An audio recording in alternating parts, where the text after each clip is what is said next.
你覺得亞華利斯嗰12碼有冇犯規啦？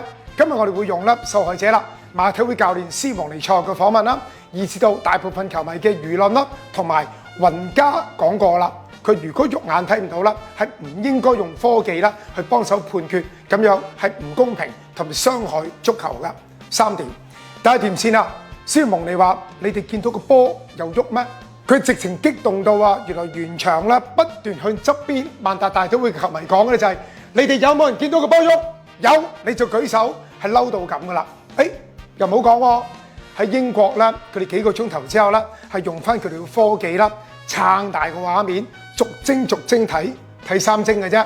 第一幀準備，第二幀掂到，第三幀射，係有啲咁多嘅證據啦，話佢掂到個波嘅。嗱，球迷好嘢啊！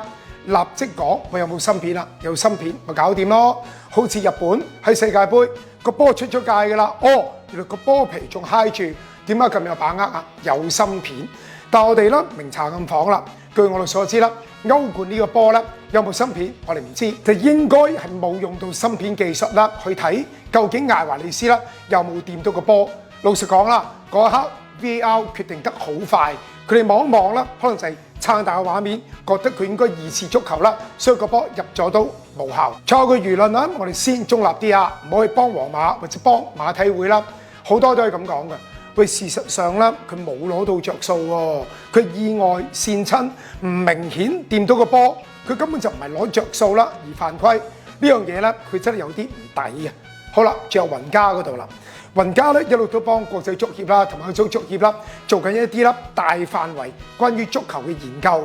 我記得都幾年前㗎啦，關於越位嗰陣時咧未有半自動啊，佢就講啦，平排唔算越位，就佢做領隊呢一代咧最大嘅變更。佢話如果你用10幾20個鏡頭望落去都睇唔到啦，越位個邊即突咗出嚟，只不過係平排嘅啫，就唔應該用任何嘅科技啦去證明。例如而家啦，做一幀慢一幀間條線去證明。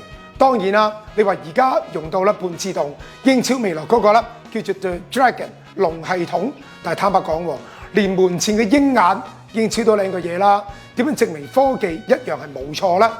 我哋用電腦啊夠勁啦，咩8核啊咁，突然間話有北就有北㗎啦。所以正如好多世界名帥所講啦，要攞冠軍啦，多多少少啦都要啲運氣嘅加持㗎。今次馬體會啦就冇運嘅嗰隊啦，不過唔緊要啊，呢一刻啦容許我做下好人啦，安慰翻馬體會球迷啦。可能塞翁失馬焉知非福，而家皇家馬德里同埋巴塞啦分列聯賽榜1、2位嘅球隊啦，要爭歐冠。馬體會咧就會專注聯賽啦。